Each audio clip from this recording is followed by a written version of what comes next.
ABC News. What's all the buzz about? The game is over, and KVNU Game Day continues with Aggie Call. Your chance to talk about today's game. Sponsored by Alpine Home Medical, Advanced Heating and Air Conditioning, Les Olson Company, Jarek's Fine Jewelry, My Mattress, Elements Restaurant, Cache Valley Bank, Daryl's Appliance, Advanced Fireplace and Stove, Cache Valley Ear, Nose and Throat, White Pine Funeral Home, S.E. Needham Jewelers, Cache Valley Bank Mortgage, Castelite, and LSS Insurance. KVNU Game Day with the voice of the Aggies, Al Lewis. And we appreciate also, of course, our man joining with me, Eric Franson and Ryan Bohm, for our post-game of Utah State's football game day victory. 11 wins. They have matched the all-time mark for Utah State football with 11 wins as the Aggies win this one today at the SoFi Stadium, where they'll have the Super Bowl coming up again in February. And Utah State beats Oregon State. The final score 24-13. If you missed the game, Oregon State scored in 3 plays to start the game. The rest of the game, they got 2 field goals against Utah State's defense. And really, the big stories in this game, Cooper Legas having to come in and be the quarterback after Logan Bonner gets hurt in the first half, and then the Aggie defense and Nick Henniger leading the way there. So what a game and what a finish of this season. As I said, you kind of get your cake, you need it too when you play for a championship. And we were worried a little bit about, that. And we saw maybe, the first 3 plays of the game. Oregon State did a great job. But the rest of the game, the Aggies were in control. And Utah State wins this one, coming from behind again for the 7th time on this season to win their 11th game of the year. And Utah State is 11-3 and the Jimmy Kimmel LA Bowl champions besides the Mountain West champions. So again, heck of a season capped off. We haven't ever seen a season like this in Utah State history, to win championships and then to turn around and win a bowl game and win it like this. That was a great job. Guys, your thoughts? Well, I think you're absolutely right. I don't think we've ever seen a season like this. 2 wins over Power 5 conference teams, both of them out of the Pac-12, undefeated on the road, come from behind victories all the time. Just another chapter in an incredible storybook this year with the third-string quarterback coming in and leading the team to victory. It's amazing. First pass he ever throws. The records that they've got in college football right now, they don't know how far back. He's the first guy ever to throw his first touchdown pass in a bowl game, his first pass he's ever thrown tonight. I mean, Ryan Bohm, you were a quarterback at one time in your life. How would you like to be in there and be Cooper Legas tonight? He looked like he'd been doing it all year. He stood in the pocket. He made tough throws. He made great scrambles, good reads. I mean, other than, just a couple, maybe errant passes, he played fantastic. This season's been just magical. It's I don't know. I still feel like it's a dream. And, to finish it that way, to come out, defense plays great. Third-string quarterback comes out and plays out of his mind. Tompkins has another big game. It's just it really is a storybook ending to a magical season. To think that Oregon State, were you a little worried about what you talked about? This team had won the championship when Oregon State scores on 3 plays to start the game, Ryan? Yeah, that was obviously not ideal. But, I was a little nervous because it was so easy. But at the same time, I didn't get too bent out of shape. I said, okay, we've been here before. We've done this. This team so far hasn't, flinched, and we didn't. We went back and forth for a couple drives and then went down and scored and then kind of took the momentum over and then really controlled the rest of the game. So other than, being asleep for the first defensive series, the defense played great the rest of the game, and the offense just started rolling. They really did. Again, after the first quarter, and when we scored on basically about the first offensive play of the second quarter is really when the pass got thrown. Utah State was in command, even though they did fall behind 10-7 as the Oregon State came back and scored a field goal again. But really, you just kind of felt like, hey, we're on our way. Well, and I think that defense has a lot to say about that. Led by Nick Henniger, how good he played, how he anchored that defense. I thought that everything leading up to this was how good that Oregon State offensive line was and how good their running backs are. And they're just going to chew you up. And get yards, and it's going to be tough to get to them. Utah State's undersized. They're not hefty enough to contend with that Oregon State offensive line. Boy, totally not the case. Well-designed game plan and just great efforts by Utah State defensively. Remember what Nick Henniger said in our pregame? You can't be hungry for your TFL. You got to be starving, and this team is starving for TFL, starving for a win. When the Aggies heard that this was the second-best team in not giving up tackles for a loss, and we had been over 100 for the season in tackles for a loss, that revved up, you could tell Nick Henniger when he's saying things like that. Right, Ryan? What a game. 3 sacks.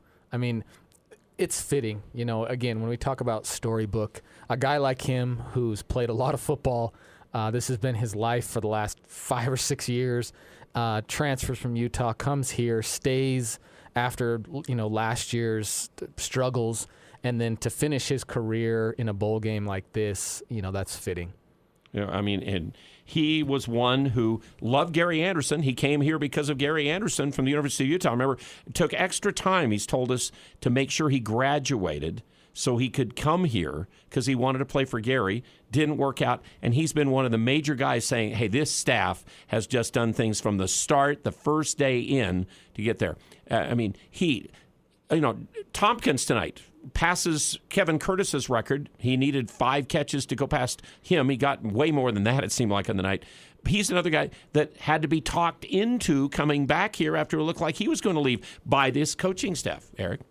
Yeah, and he could have gone. Could have gone somewhere else, was going to go somewhere else, but this coaching staff convinced him to stay. That was their first best recruit to keep him on the roster. But you mentioned how he set a record today. Logan Bonner, before he went out, set a record today. Nick Henninger set some personal records today. So incredible performances all around. I mean, everywhere you turn, there was somebody having an amazing performance today. How about do you feel Calvin Tyler? I mean, he did get a touchdown against former team, fumbled there at the end of the game that made it a little more tenuous, but still he had to feel really good about scoring against Oregon State and being a part of taking the lead over. His touchdown gave us the lead that we never gave back in the game. Yeah, 26 carries, 120 yards. Obviously would have loved to have punched that last one in and kind of cherry on top, but he also had a fantastic game. So if you look at really the difference makers, Rice had a great game, causing the fumble, bunch of tackles. So it was, again, very fitting that the people who were the difference makers all year came up, played their best in the biggest game, and that's why we came out on top. We are a good team. That is a good football team because Oregon State's no slouch. I mean, they beat Utah. Their record maybe doesn't indicate how good of a team they are. And for us to go out and play them tough and control most of that game, I mean, that shows a lot at what this team can do. And it's exciting for recruiting and just the future in general. Well, the Aggies already feel like they've got a good recruiting class with their early ones, and they got some people's attention with some of the guys they signed during that.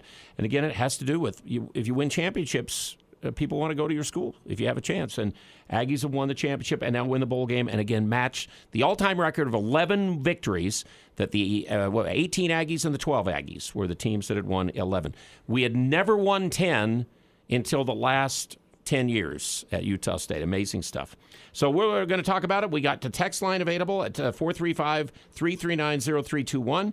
Our phone number is 753-5868. They're going to do press conferences down there. Then hopefully we'll get that back here. Also going to try to talk about the basketball game, which was kind of close until the last part of the first half when Iowa went on an 8-0 run, and the last I heard they were up by 20, so I'm sure Utah State basketball lost, and we'll check on that as well as we go along tonight. So we got a lot to talk about in a Utah State Sports Day that includes the win in the Jimmy Kimmel LA Bowl today for the Aggies. 24-13, the final of the football game, and this is Game Day on KVNU. Happy holidays, Cache Valley, from the entire team at Ascent Aesthetics. Ascent Aesthetics is giving back to our local food pantry and giving you a chance to win services for free. Drop off any non-perishable food item at the Providence office and you could win 6 rounds of underarm laser hair removal, a hydrofacial, or a dermaplane facial. Winners will be picked December 30th. Give the perfect gift this year, a treatment from Ascent Aesthetics. Learn more at AscentAesthetics.com. That's AscentAesthetics.com.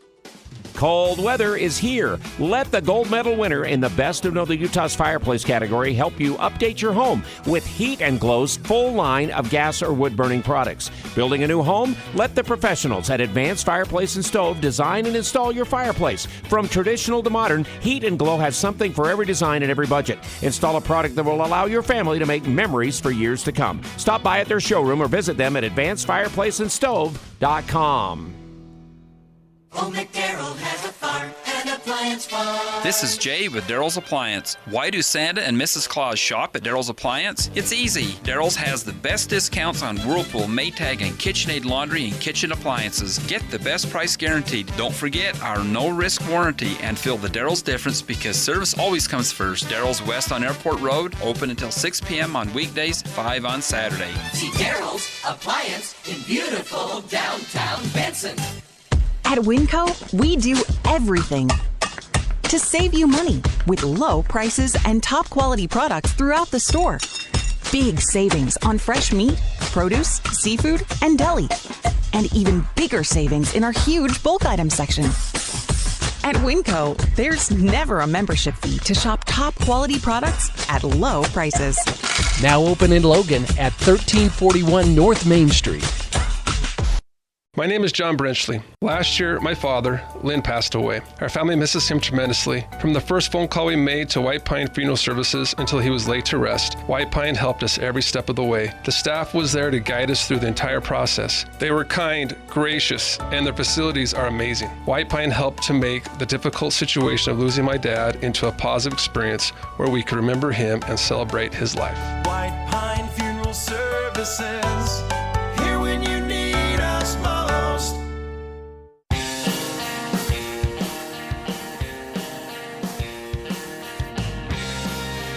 Utah State Aggies 24-13. The basketball game with 57 seconds to go is Iowa 94, Utah State 71. So the Aggies' little win streak will stop. And the basketball team will drop to 8-4 when they have Portland State to finish up the regular, the non-conference schedule on Tuesday night in the Spectrum. Justin Bean, again, kind of questionable with his ankle. He didn't really practice before they went, but they thought they could keep treating it and maybe getting to play. He went 7 for 9, but he only had 2 rebounds, and in 29 minutes got in foul trouble. And Keegan Murray, he tried to cover him, and he was something tonight. He's 13 out of 17, 7 rebounds, one of the leading scorers in the nation. He had 35 points against the Aggies at this particular point in the basketball game. But let's go back to football. And again, fourth quarter, Utah State's trying to hang on to their lead, obviously. And they do, to start right at the start of the quarter, they kick the field goal to make it 24-13. So Oregon State's coming back just a little bit, and then we throw an interception. The very next series is what you're talking about, Ryan, when Rice, they make a pass catch for a big gainer, and Rice knocks the ball out and recover. Then we turn around and can't move it anywhere the next series we have. We have to punt it back to them. We punt it to the 15, and then that's when about 5 or 6 guys couldn't tackle the tight end, but we got him about, 8 inches, 10 inches short of the first down to get the ball. Defense made 2 huge plays when they made big plays and couldn't quite capitalize them on the other side for Oregon State, or who knows what happens there down the stretch. Yeah, that was a little tenuous, but, they got it done. And that's a good back, and they got a big front. And for us to do a really good job against them, put a ton of pressure on the quarterback, a bunch of tackle for loss, and then just make enough plays, turn them over a couple times. Our defense, minus the BYU and Wyoming, had some really solid games, especially down the stretch. Those last 5 or 6 games, they played really, really solid every game, getting minus Wyoming. Well, and on that play where they almost convert, and they're just inches away from converting that fourth down, how Utah State defensively swarmed to that to prevent that fourth down conversion. Just another indication of just how this team is built and the culture that they have and what they're striving for this year. On the broadcast, what was it? They showed 9 guys in Aggie jerseys that were closer to the ball than any other Oregon State players. So just that swarming mentality and an attack mode all game was impressive for USU. And Ryan, you're right. I mean, just how this team, especially how that defense evolved as the year went on, being more aggressive, more comfortable, more confident in what they were doing. And today was the icing on the cake for it. You know, the other thing, Ryan, what the defense did to Oregon State is how many times did they force them to false start because of the pressure we were giving their quarterback? Can you talk a little bit about that kind of stuff, too, that was huge in the game? They had a lot of penalties that really hurt them, Oregon State. They did. Oregon State made a lot of mistakes, and that cost them. But, you know, that's what happens when you've got an aggressive defense, is the quarterback's needing to make adjustments, which, you know, his cadence might be off a little bit. The offensive linemen are trying to make different calls. You know, the center, when you see the center kind of sit back and start to point, that means he's changing the protection. And if you bring enough guys, you know, people are going to get a little antsy. And we saw that today. And so there's a risk to being an aggressive defense, but I'm all for it. Where did this, let me ask you, Ryan, where did this defense, I mean, did it take a while for them to kind of understand what they do on this aggressiveness and trying to go after plays? And basically we left a lot of our secondary when we went this direction kind of on their own. And remember, we saw their secondary, we thought, remember the Washington State game, first game of the year, we go, my gads, we haven't seen our defensive secondary play like this, protected. And then all of a sudden it seemed like they got a little bit softer and things started to happen. And then we gave up those big plays on the ground to some of the teams. But eventually we seemed to finally find a way to make the big plays when we needed to stop people with the ball as the season went on. Yeah, I mean, you've got to have guys in the back end that can cover, you know, man-to-man if you're going to bring pressure. And so, you know, obviously we've gotten better in the secondary. And then, you know, we've got a couple rush guys, you know, Henniger and some others that are able to get pressure even when we don't bring a blitz. And if we bring a blitz especially, you know, they've been running a lot of stunts. I think we've just not only scouted well, we've had great just defensive packages put together. I mean, I felt like when we bring pressure, it's appropriate, because if you're just bringing pressure for the sake of bringing pressure, you get caught in screens, bubbles, big plays. But we really haven't given up a lot of those. And what that tells me is that our pressure has been appropriate. And I got to give it to Coach Bonda. I think he, as the season went on, was calling great games, obviously had the guys with a lot of confidence, and then you just had, you know, players making plays. Have we ever had a better offensive called series than the trick plays that we finally used? We've been waiting. Have we ever had that kind of series? I don't know if we can think back to one. That was amazing what we did on that series. It's as good. Speaking of play calling from Coach Tucker on the offensive side. Yeah, it's as creative and exciting of a series as I've seen from Utah State in a long, long time. And especially, I mean, the guts to do it with a third-string quarterback in the bowl game with everything on the line, like, wow. It's fun. I mean, first off, we get the double pass. We throw it backwards so we can throw it back to Legault, who ended up getting 34 yards. One of our we didn't get very many big plays other than the touchdown that he threw to Tompkins, and that one, we didn't get many of those. Then we get the direct snap when everybody's quarterback's looking over to the sideline, snap it to the running back, and he runs for the first down. And then the touchdown catch to Bowling, it looks like it's DT's play the whole way. It looks like they're going that direction, and he used him as a decoy, and here's Bowling wide open in the end zone. That was a great series. I mean, 3 trick plays on that one series. I mean, that was a coaching staff and a team that had confidence, and they were rolling. And look, it's the last game of the year. Yeah, why not? Let's go for it. Let's go out there, have some fun, keep that defense on their heels.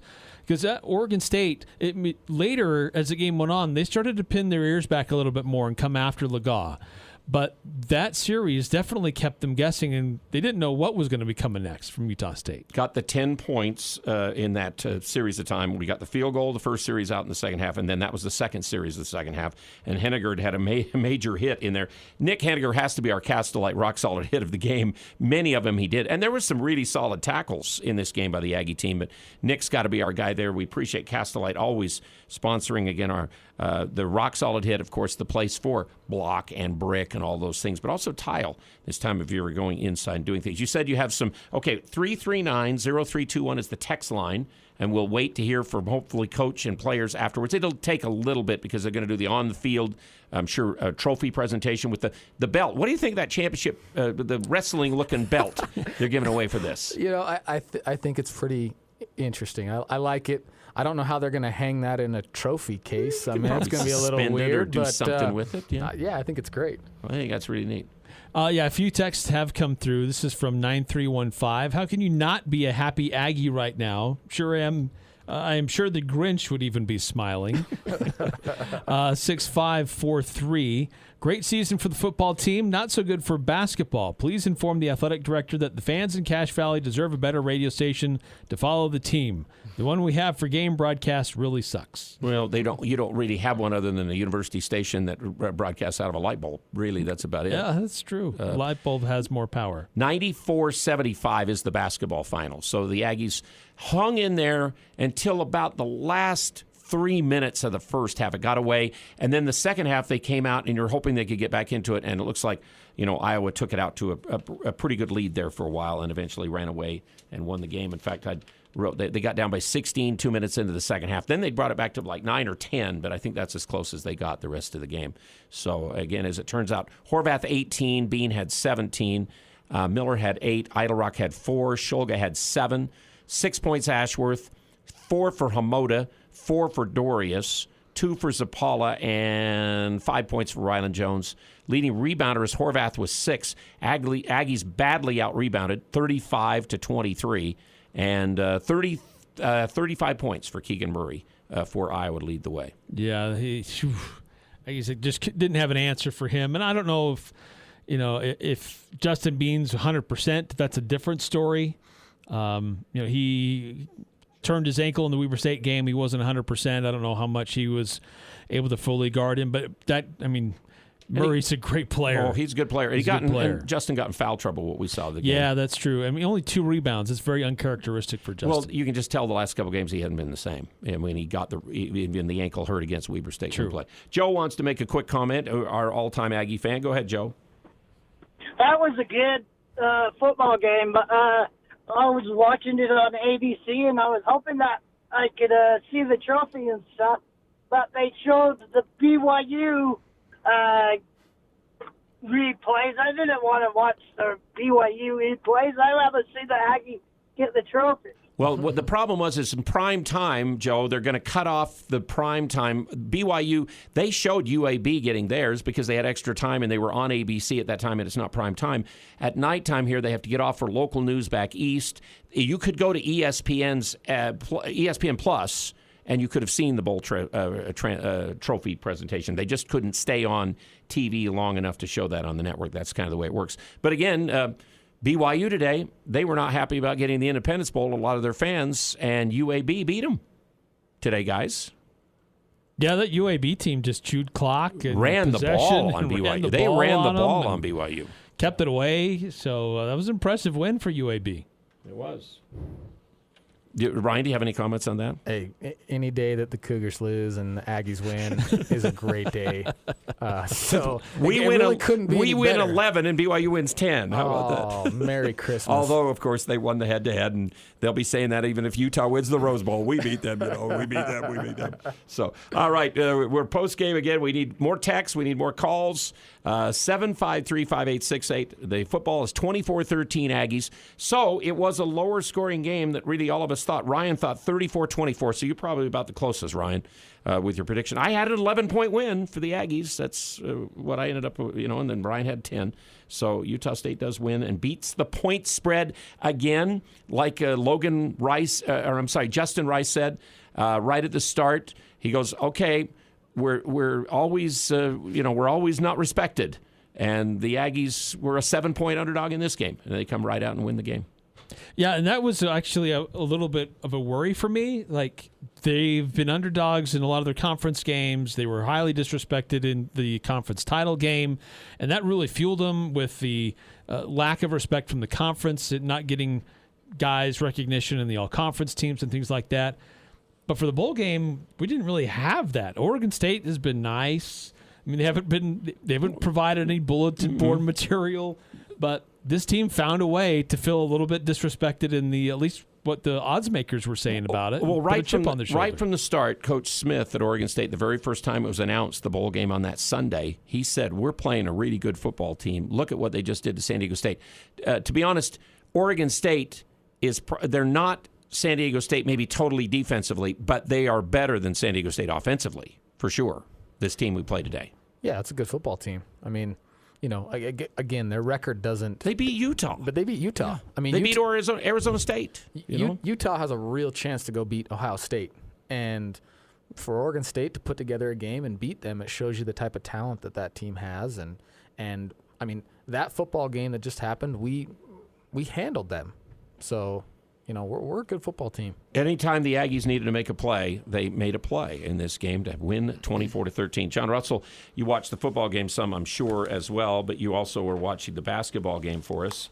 And the final just turned a few minutes ago, 94-75. A game that really kind of was good the first part of the first half and then got away right at the end of the first half, and then we really never rebounded second half. Is that kind of a good way to put it? You nailed it. I was watching with family. Had two monitors going on, two screens, watching both of them. But the Aggies really, they held tough, but I hate to say it, they just got big boyed in the second half, the end of the first half. The last couple of minutes, I turned to my son and said, Aggies cannot let them get on a little roll. It's exactly what they did. They came out, they really put a lot of pressure on the Aggies. The Aggies got into foul trouble. Bean, Ryland, both had foul trouble. Horvath played really well, but they just didn't have an answer, especially for Keegan Murray. We couldn't guard him, and he's one of the best players we've seen in a while. That guy's really good. I would say he's certainly the best we've seen this year, and the best in a while. He did whatever he wanted to do, and just that developed confidence throughout the team. The time we flipped it over and watched, Eric and I watched the football game, we'd flip over, and you could just see he'd back in on Bean. He'd go one way, go the other way, and strength-wise, Bean just couldn't stop him. And I don't know how great Justin is moving around with the ankle and all that kind of stuff, but, I mean, he did offensively kind of what he could do a little bit in the game, and we still passed the ball at times. Great but we just couldn't get enough eventually against them. Well, you look at the numbers, and the assist to field goal ratio is going to be phenomenal again. Aggies did a great job, but they missed layups. They missed the little bunnies that they had to make to stay within the game.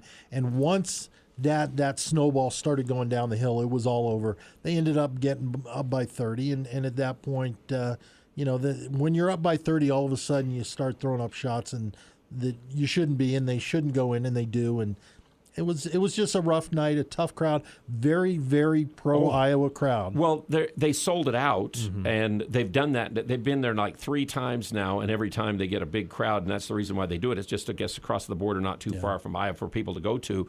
And this Sanford Pentagon, where we played the first tournament last year, was where they played tonight, 80. And again, Utah State loses the basketball game by 94-75.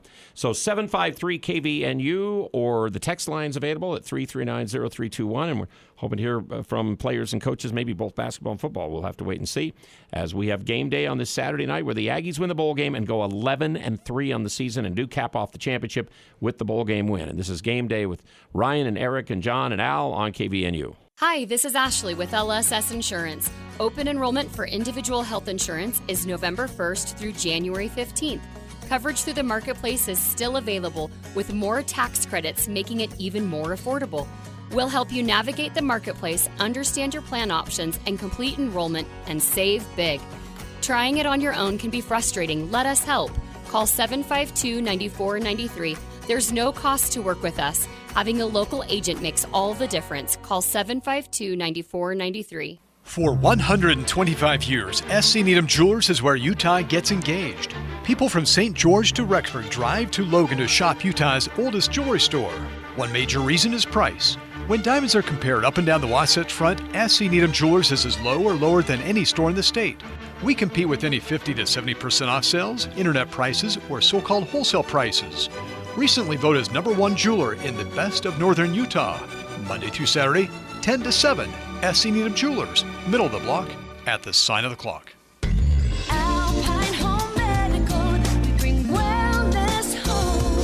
What are you doing for your home medical supply needs? Hi, I'm Jay Broadbent with Alpine Home Medical. We sell the highest quality products in the industry, and your shopping experience with us will be unmatched. Get out and enjoy freedom with one of our many different power chairs. We'll make sure you have the best experience possible and that you can bring wellness home. Alpine Home Medical, we bring wellness home. Don't wait. Plan your New Year's Eve celebration now. There's no better way to get the night rolling than at the Riverwoods Conference Center's wonderful buffet catered by Elements Restaurant. The night kicks off at 5 p.m. for you early birds. Reservations are being accepted from 5 until 9 p.m. for those that plan to keep the night rocking with appetizers, salads, slow-roasted prime rib, seafood, shrimp cocktail, and decadent dessert. Sure to crave any sweet tooth. Start your New Year's off in style with family and friends at the Riverwoods Conference Center. Call ahead for reservations 750-5151. That's 750-5151. Cache Valley Bank's newest branch is now open in Preston. I'm Lance Zollinger, and I'm excited to announce Cache Valley Bank is now open inside Stokes Marketplace. If you're an existing customer, you'll love the convenience. If you're not a customer, we'd love to have you open a new account with us, or even talk with us about a loan for your farm or business. Cache Valley Bank, a community bank where decisions are still made locally, now open in Preston. Cache Valley Bank, member FDIC. Advanced Heating and AC, the gold medal winner in the Best of Northern Utah, is teaming up with Carrier Heating and Cooling. Carrier provides you with the best furnace units available. And now is the best time to buy a new unit before the weather turns Cache Valley cold. Financing options are available. Turn to the experts at Advanced Heating and AC and Carrier. Advanced Heating and Air Conditioning at 752-7272. Stop by at their showroom west of DI. Online, advancedheating-ac.com. The Aggies are always number one here. It's KVNU Game Day with the voice of the Aggies, Al Lewis, Eric Frenson, and Ryan Bowen. We also have John Russell in, who follows us, of course, with our post-game Aggie call in basketball. So 753-5868 is the phone number, but the text line is 339-0321, and we're hoping to maybe hear basketball or football post-game after, again, the basketball team did lose 94-75 to Iowa. It kind of got away from them in the second half. But football, again, the champions. And I was just Ryan's a former player, so you can ask him more of how really did this team do what they did this year in a lot of ways. I mean, it is magical. It's like we were dreaming and all that kind of stuff. But again, they got it done in different ways. We were talking pregame when we had you guys on the round table. Bonner needed Peasley's help in a couple of games. We needed Lagaz's help in this game tonight. We have Tyler goes to the locker room hurt, and Noah gets the everybody's no direction look and play. We had guys that did things in different spots this year and really didn't have a lot of season-ending injuries that maybe could have upset this football team. Dominic Tatum from the start of the year in the secondary, that was about it. It's kind of think about it. And then South on the offensive line didn't come back and play. That's about it. It comes down to belief, the culture. I mean, that's the thing. It's like until you've gotten out there and played, like if you're a D1 football player, you can play. And Utah State has always had athletes and always had players.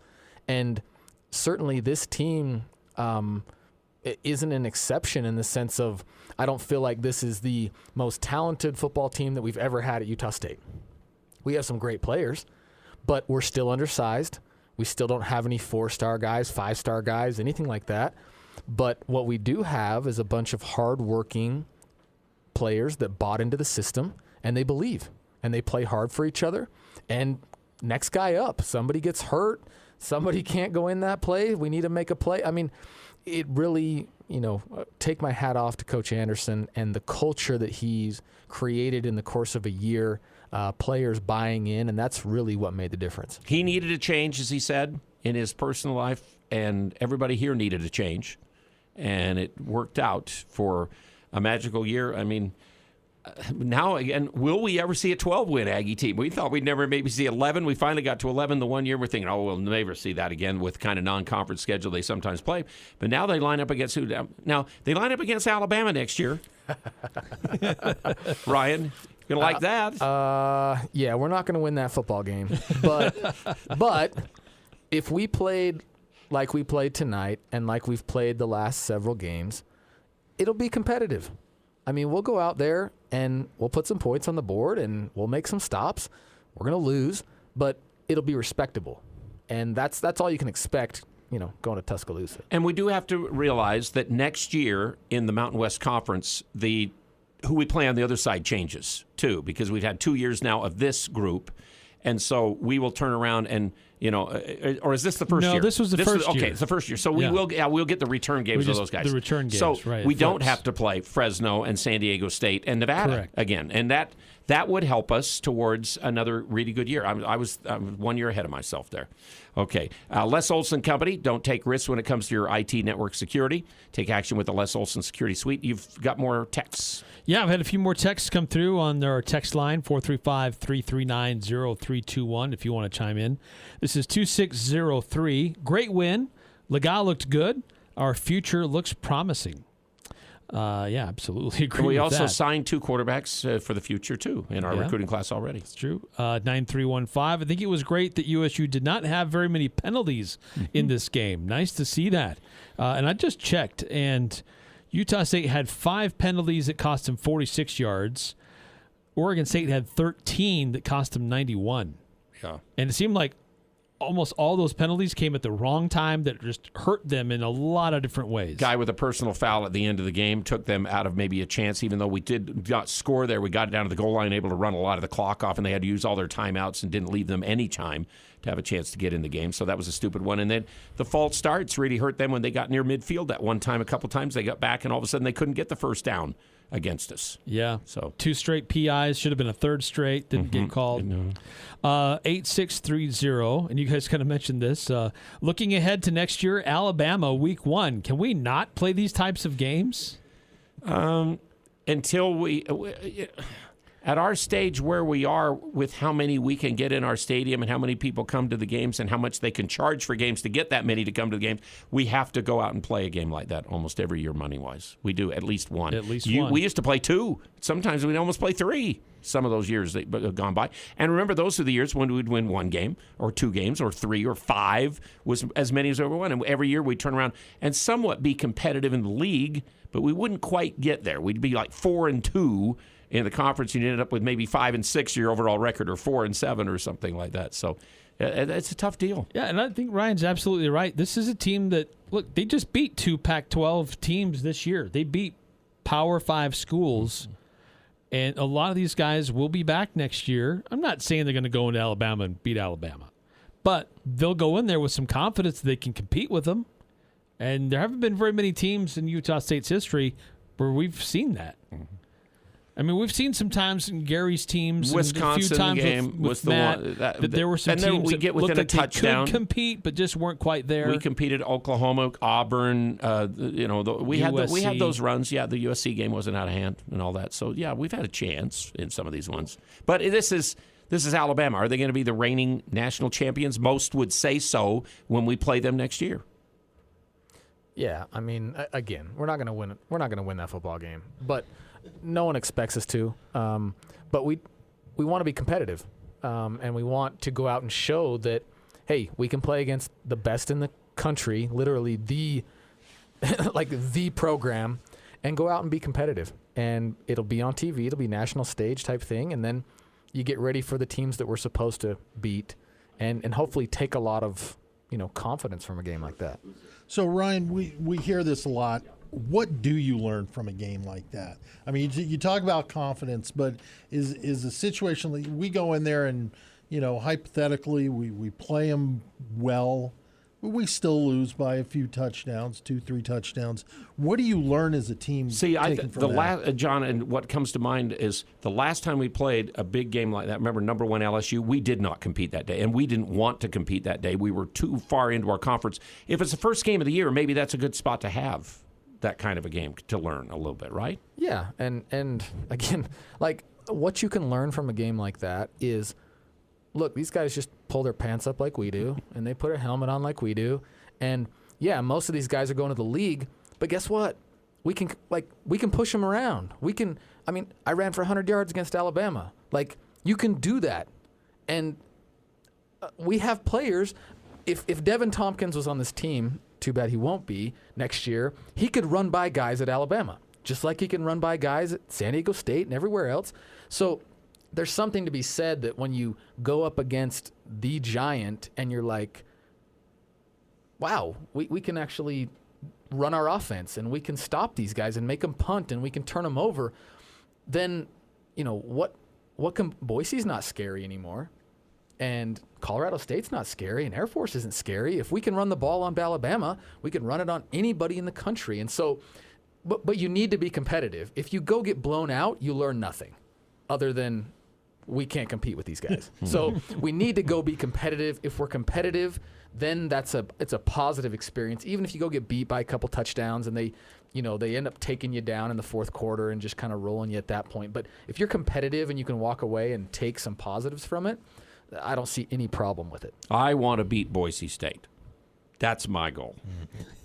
Okay? I want to beat Boise State. Hey, if we play Boise when we played San Diego State, we beat them. Mm-hmm. If we played BYU when we played San Diego State, we beat them. Yeah.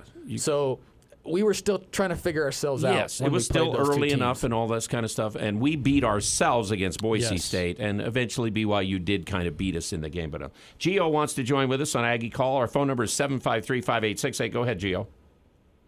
Hey, guys. Yeah, I have to admit I'd rather play some fair to Midland P5 team next year than Alabama myself, too. But there's 1.9 million reasons it's a good game for us, and I think that you make a good point that we've slain some giants this year that we never thought we could before with two P5 wins this year.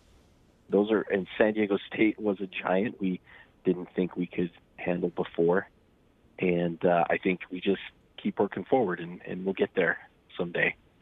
But just a couple of things I wanted to mention. First of all, I was just really bummed. Thank you, COVID, that I'm here at home instead of in LA for this game.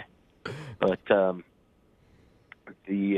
really loved seeing what Cooper did, and the story, what he talked about going in there for his first pass, calling an audible and checking to that play and throwing it and acting like it was no big deal because that's what he practiced. I love it. That is a culture-defining story and moment for this program, I think. And I think we'll be talking about it for years. And it'll say, you want to play at Utah State? That's the kind of practice habits, and that's the kind of guts you have to have. So hats off to Cooper and the whole team. And I just wanted to ask, is there a better Aggie season in history that you guys can think of? No. This is much, much more of an accomplishment than the team that went like 9-0-1 in 1960, I think it was, and lost the bowl game. And 9-0-1, and then they went to the bowl game and lost, I guess it was, to New Mexico State. And the next year's team was like 9-1 and lost to Baylor or something. And all that. There's the accomplishment of the championship. Last week, winning the Mountain West Championship game against San Diego State is the biggest win I think Utah State's ever had in football under the circumstances. I don't think you can ever say we've had a bigger football win than that. Yeah, I think I'd agree with the sense that this is the best season. I think we've not too recent history. I mean, we saw Gary Anderson get 11 wins. We saw Matt Wells get 11 wins. Matt went to the conference championship game but didn't win it, won their bowl game that year. But this season, beating two P5 teams, the records that were set this year individually and as a team, it's hard for me to think of another season that was better. Mm-hmm. I would imagine Gary's team of 2012 with Chucky Keaton and Kerwin Williams and Robert Turbo, they'd like to play this team. I think they, they'd love to have that matchup or whatever it was. But Jordan Love's team was pretty explosive and could do some things and all that. But what this team has accomplished, it's got to be the greatest season we've ever had. There actually was a season back in the 19-teens where the Aggies went undefeated and unscored upon. But, yeah, and that's pretty good too. But Logan High School. Yeah, they might have, but they won maybe 7-0. I think is what the season was, or maybe it was 8-0 or 6-0 or something. Yeah, we had an undefeated year in there. So, but this one, yeah. Anything else, Gio? I was just gonna say, even with that, there's room to grow. Because we still got Boise and BYU out there to chop down. And I can now finally say, I think the way this season turned out, that the Rose Bowl is the third best team in Utah against the second best team in Ohio. Go ahead. That's good. That's good, Gio. I'm glad you called, Gio. Daryl's Appliance brings you our post game. We're waiting. I've got the Sanford Pentagon that's supposed to have some press conference of basketball on, and I haven't seen anything on their YouTube channel is where it's supposed to be. And we're waiting again when the stuff gets said down in L.A. in the press conference there. We'll get that stuff back from Jake Ellis down there. We have John Russell. I told you to get we had BYU Weber in basketball tonight. Yeah, we sure did. Actually, several games in state, but BYU Weber is final now. BYU wins 89-71, and you probably mentioned this earlier before the football game, but Utah handled pretty easily by Missouri. Missouri won earlier today. I didn't mention it. Oh, 83-75. We mentioned the Aggie basketball game, and that was the only basketball stuff we mentioned. Well, that's really all that matters. So, Michigan just throttled Southern Utah 87-50. But a game of interest, the Aggies' next opponent, Portland State, they're in a nail-biter right now.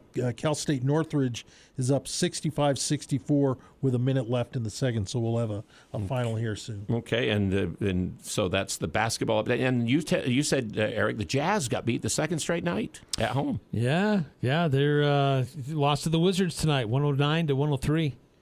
After great road trip, have come home and struggled since they got back to the friendly confines of Vivint Arena.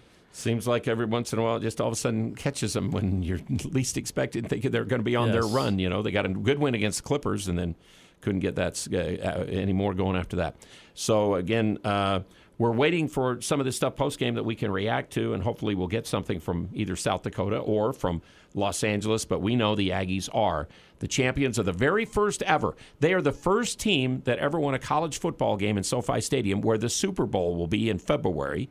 So that's a pretty good. Ephraim Bonda said, "I will know an answer to a trivia question the rest of my life." The Aggie defensive coach going in, who was the first college football game ever played at SoFi Stadium, and all, and then who's the winner, and the Aggies were the winner. Who won the inaugural LA Bowl? Mm-hmm. That's right. Hey, a few more quick texts that have come We've got through. Plenty of time. So again, we can use more texts at 339-0321, 435-339-0321, or 753-KVN. You can call in. 9315. I think it's fine to play Alabama. With this coaching staff, we have the best chance of winning that game. 5338. Alabama's off for 2 more weeks. Can we play them next week instead of next year? And then 0249. When do the Aggies fly home? That's a really good question. I'm not sure. The thing is, it's close to Christmas here. There will be some guys that will probably leave from there. Like everybody, not the whole great group will come back here. There'll be some that will come back here, but I know from bowl games before, it's kind of gone different directions than that for Christmas break and all of those things. Finals are over. And finals are over now. So a lot of them don't have to come back here. Not sure. We'll see if we can find that out for you, though, before we sign off. Okay. We'll take another break, and we're waiting for more from maybe both games tonight in basketball and football, and more. The big one, Aggies 24-13 over Oregon State. Basketball final was 94-75. They lost to Iowa tonight. And again, it's 339-0321, our text line, or 753-5868. West Point Dairy Products at Hiram is hiring. West Point Dairy Products has been manufacturing high-quality butter for over 25 years in Cache Valley. They're currently expanding and want you on their growing team. West Point Dairy Products offers competitive wages for entry-level positions starting at $18 per hour, full benefit packages, double time on Sundays, a $2,000 sign-on bonus, and tremendous opportunities for growth. For immediate consideration, call Express Employment Professionals at 435-213-9595. Steven, stop dragging your feet. Don't you give me that look. You've had a bad attitude all day. Now, look, I know you'd rather be with your friends right now, but this has to be done, and either you start cooperating or I'm going to start taking things away from you. And I think you know what that means, don't you, Steven? Yes, I do. All right. Okay. Watch it. Bigger isn't always better. At Cast-A-Lite, you'll choose from a huge selection of pavers and receive help from experts. You'll see just how easy it is to do it yourself. For brick, block, rock, paver, and tile, go where the pros go. Online at castalite.com. Happy holidays, Cache Valley, from the entire team at Ascent Aesthetics. Ascent Aesthetics is giving back to our local food pantry and giving you a chance to win services for free. Drop off any non-perishable food item at the Providence office and you could win 6 rounds of underarm laser hair removal, a hydrofacial, or a dermaplane facial. Winners will be picked December 30th. Give the perfect gift this year, a treatment from Ascent Aesthetics. Learn more at AscentAesthetics.com. That's AscentAesthetics.com. Ladies, many of you will be fortunate enough to find a small but beautifully wrapped package under your tree with a brown satin ribbon and a box imprinted Jerix. The man who put it there is trying desperately to tell you that you are more precious than diamonds, more valuable than gold, and very, very special. Men who come to Jerix believe their wives deserve the best. And whether they spend $49 or $4,900, the message is the same. Men who come to Jerix are still very much in love. We just thought you should know. Jerix Fine Jewelry, 930 North Main in Logan. We're talking with Jay from Daryl's Appliance. Jay, when did Daryl's open? 1970. That's over 50 years of experience serving local people. Can you compete with the box stores? Absolutely. Our electronic price tags are automatically updated throughout the day, which ensure our prices are the lowest available. Also, we have something they don't: scratch and dent appliances. Why else should we buy from Daryl's? Service comes first here. We have our service department that backs your appliance purchase. Daryl's Appliance, a one-stop appliance shop. Daryl's, Westone Airport Road, open till 6 p.m. on weekdays and 5 on Saturdays. The home for Aggie sports. News Talk KVNU, 102 FM and 610 AM.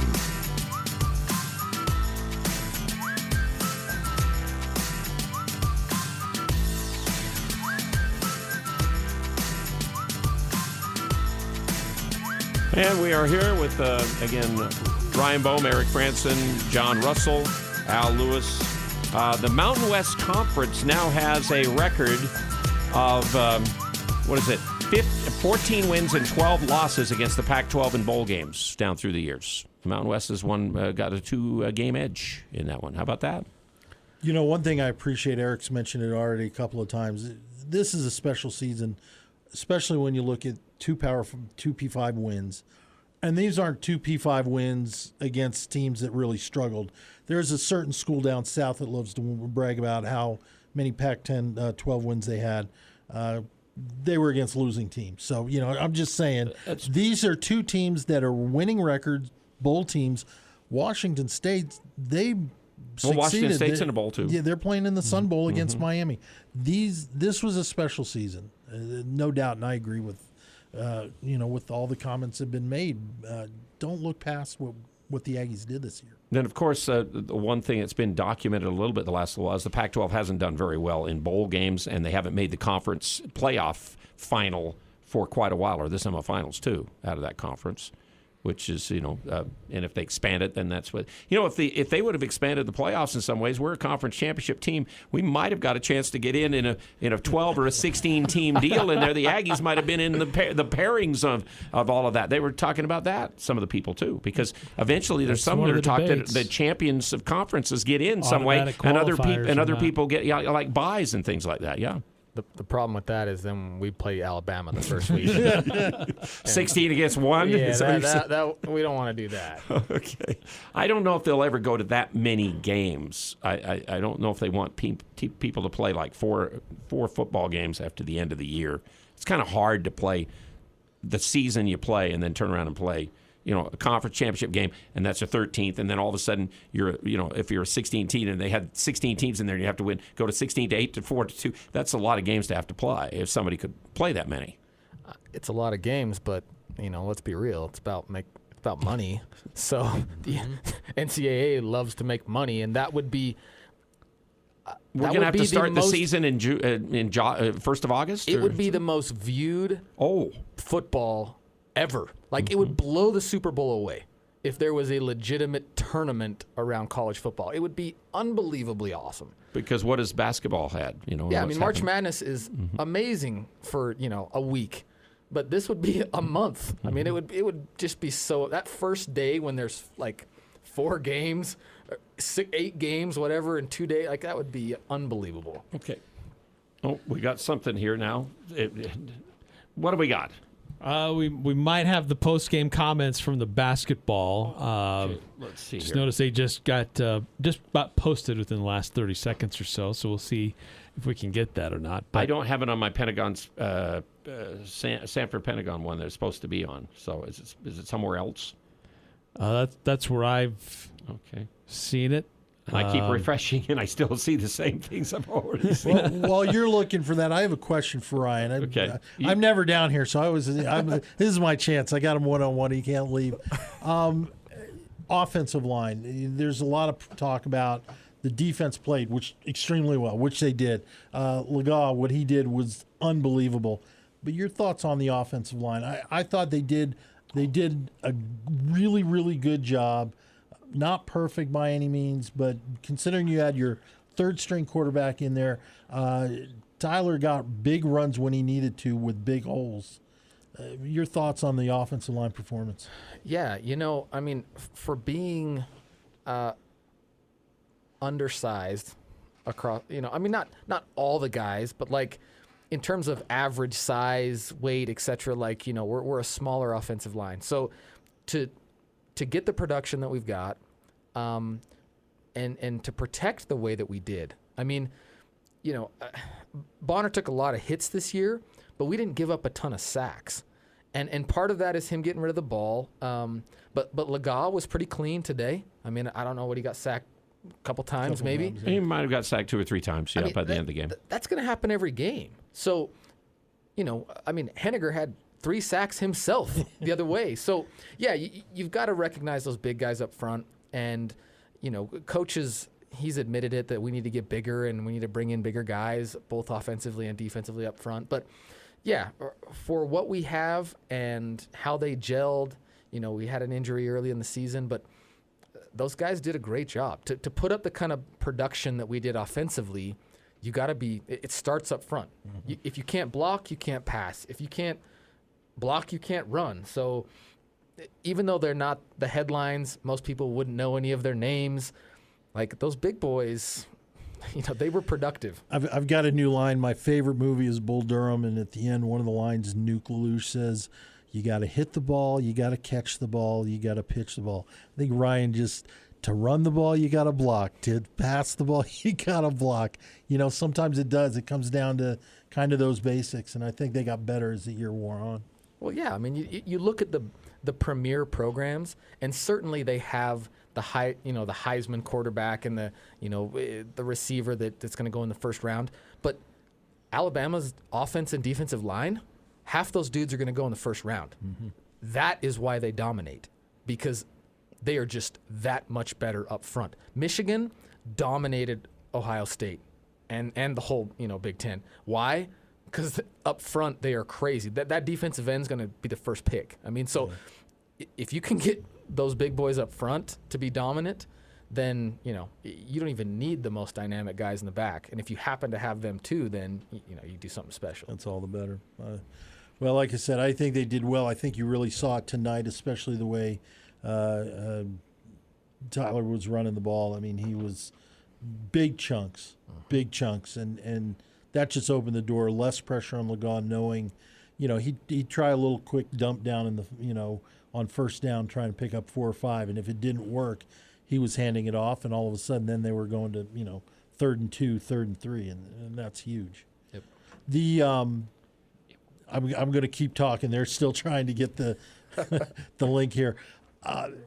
That first play, and everybody's going to talk about that. The first play Legaw threw, check down. Do you think that in a way there was no pressure on him at that point? Because had he come in and not done well, the Aggies end up losing.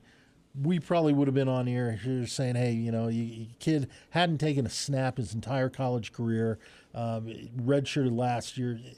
There was no pressure. Do you think that helped him at all? Clearly he was ready. Yeah. He didn't come into this game expecting to be the star and, be carried off the field. Like, that stuff's in dreams. But obviously what he did do every single day for the last 3 years is get ready to play. Yeah. And mentally he was dialed. He was obviously dialed in practice. He was dialed in film. He came in and he was ready to take that first snap. And for him to audible and throw over the top, recognize the coverage, like that, that's a level of preparation. And like Gio, our caller, said, that's a defining moment. That shows you how much your third string quarterback is usually a guy who, if he thinks he can play, he wants to transfer. Because he's like, Peasley's going to be back, Bonner's going to be back. Like, I got to get out of here.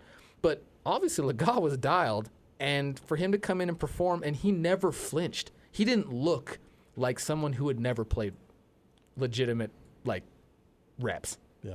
He was supposed to play the Wyoming game last year when we were in a situation, then we didn't go because of COVID and all. He ran one time for like a -4 against New Mexico, so he got in a little bit in that game. But, to think that he comes right off the bench and thinks, I can make a play call and check it to a pass play to Devin Tompkins and throw a 62-yard touchdown pass, that's what he did on the very first play. It's and nuts. Coach told us that. So yeah, it's nuts. And one thing I wanted to recognize is the seniors on this football team. So Jordan Nathan, Justin Rice, Shaq Bond, Cash Gilliam, Derek Wright, Savon Scarver, Devin Tompkins, Brandon Bowling, Andre Grayson, Dimitri Kaliafua, Kevin Metzenheimer, Nick Henniger, Connor Coles, Alfred Edwards, Carson Terrell, Marcus Moore, Chandler Dolphin. These guys, these are the names we talk about every week. And so, hats off. And they've been through some stuff. Oh, yes. Other than Brandon Bowling and Justin Rice, all those other guys have been through all of this. They've experienced the absolute trash garbage of the bottom, and then to be at the peak. Hats off for them sticking with it, just continuing to grind. Because I can tell you, believe me, I know what it's like to be at the garbage, trash bottom of it and not want to. Just to be surviving. And to see them, make this transformation and this success, that's just fantastic. Post game again, Utah State and the win in the bowl game, the loss in basketball, 94-75. We need to pause. News Talk KVNU, Logan, 610 AM and 102.1 FM. The power of information. Okay, again, our post game brought to you in part by Jarek's Fine Jewelry. Make it special, make it Jarek's. Let's try to hear from Ryan Odom after basketball as the Aggies lost today to Iowa. Yeah, I'll just moderate it. Yep. All right, we've got head coach Ryan Odom. Questions in the room for Coach Odom, and then we'll turn it over online. Hi, Ryan. Hi. Your offense looked like a thing of beauty in the first 10 minutes, and then things kind of closed up a bit. What started happening? Yeah, I think their offense picked up a bit.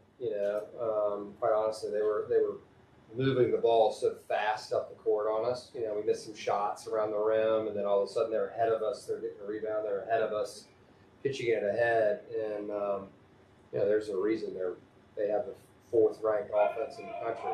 They get it up the court really fast. We couldn't get them deep enough into the clock. And we hung in there in the first half. We were up a little bit at one timeout, and then about midway through, we were in the 30s there, and then all of a sudden they went on a 7 or 8 or 9-0 run pretty quickly and take a 4 or 5 point lead. So it was a quick turnaround, and we kind of we hung in there, and then we got tired right at the end of the half. Our guys got winded the last 3 minutes. Probably should have called timeout earlier than that one timeout I took at the end there with a minute and change left, just to try to give our guys a little bit of a blow. It's hard to chase Bohannon around. It's hard to get back on defense against this group. They're very fast, as fast as we'll play all season. And we play fast too. We like to play fast, but they're shooting it in 14 seconds, and a lot of times earlier than that. 14 seconds on average. And so our goal was to try to get them above that. And in order to do that, you have to keep scoring, and you got to set your defense. And unfortunately, we weren't able to do that. I'm sure Keegan Murray was at the top of your scouting report. What did you see from him? But did you expect to see what Chris Murray did? To have 2 Murrays coming in? Yeah, I mean they both know how to play off of one another, right? And obviously Keegan's one of the best players in the country. He started out, beating us from the inside, right? And they were posting him up, and he was catching it off the block, and he was, because they move you around so much, he's able to get angles in there, and we weren't attentive enough to that. And our backside help wasn't there. When you put a shooter like Bohannon on the other side, it tests you. Are you willing to really come in here and help on that? And and then the cuts to the basket. They got way too many cuts. It's stuff that we talked about, but it's hard. We had a game against Weber State, and so it was a very short prep, for this game, going in. I'm not taking anything away from our guys, and we weren't sure if Bean was going to play, or Ryland really, because they both got hurt in the Weber game. So, when you're in that situation, it takes everything you have to play against a guy like Keegan Murray. And it takes all the energy possible to chase Bohannon around because he's constantly moving. And so we did get winded there. And I thought we had our moments within the game that we can show our guys, hey, we're playing the right way here. We're in this thing. And then obviously it got away from us. And we could show them that too. And why did it get away from us? So it's a positive experience for our guys for sure. Your football team won? We did, 24-13. That was the first question I asked, when I got out of here. So it's an exciting time, for our Aggies.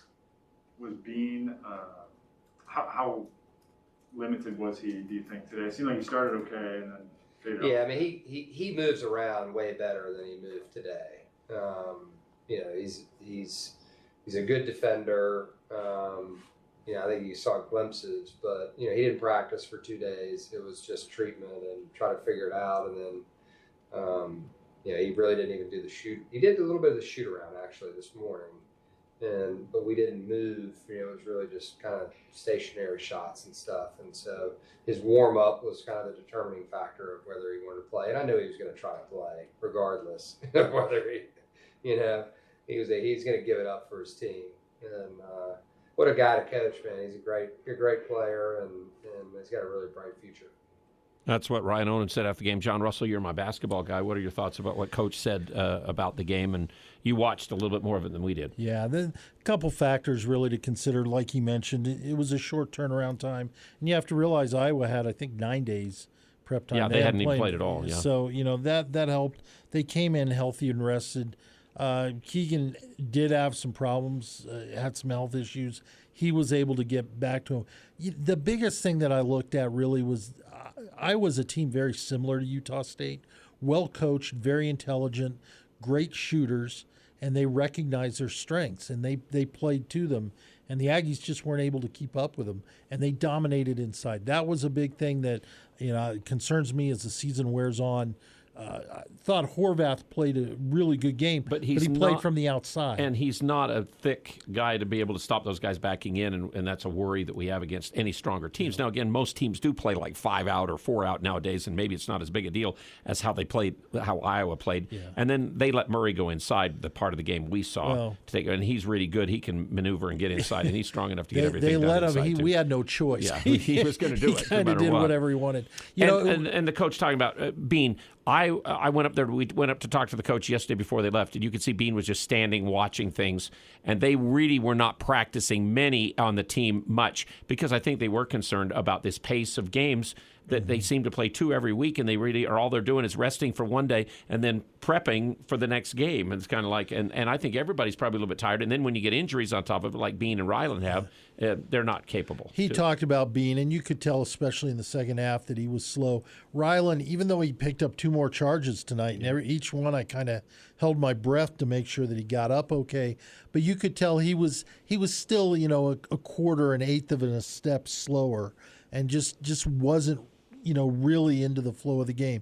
Yeah, they were good the first 17, 18 minutes of the first half. And they ran out. But after that, they ran out of gas. Ryan did have 5 assists tonight to lead the team there. Bean had 4 assists, but Bean only had 2 rebounds with his 17 and Horvath 18. So the Aggies lose 94-75, and we hear from the coach there. John, appreciate you joining with us on the basketball side of things. My pleasure. And I'm glad you asked Ryan some questions so I could figure out how to get Ryan Odom on the air. Okay? Hey, I've been waiting for this. This is the only reason I came Why down. didn't you call in a long time ago? Ryan's been here. You could have called him and asked him the questions. We could have had some phone calls. Okay, now we do have football. So now let's analyze, guys, with Ryan and Eric Franson here on postgame. It is, I guess, finishes. Underneath the locker room. And let's see here. I gotta get something turned off somewhere.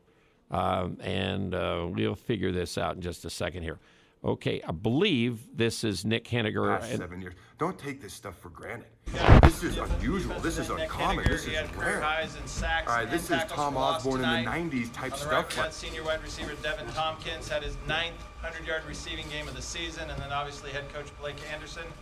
We'll start off with an opening comment from Coach, then we'll take questions to student athletes, and then we'll finish with just Coach. Obviously, special night for this group of guys. Beyond blessed to be the head coach at Utah State and to be able to work with these guys and a bunch of guys just like them. This journey started over a year ago in less than ideal circumstances, and we traveled into the season with most of the people in the football community across the country not really expecting much of us, but the group in the room held together, honestly, by the 2 guys sitting next to me, probably as much as anybody. Just never bought into that. We worked hard. We learned how to really care about each other, learn how to pull together, and learn how to kind of overcome the odds in almost every situation. Had some adversity along the way. Finished the season with a little bit as well, and it only made us stronger. I'm grateful to have the job I have. I thank the Lord every day that He put me in the position I'm in. And I tell these guys they have truly helped me heal as a coach and as a person in general, as a man in general, and allow me to really enjoy what I do again. So it has been an unbelievable ride. Start with a Power 5 win, finish with a Power 5 win, conference title, 11-3, the best season in Utah State history. And I could not be more proud of the guys that get to leave that legacy behind. Again, just appreciate these guys before you start asking them questions, more than either one of them will ever know. Questions for student athletes?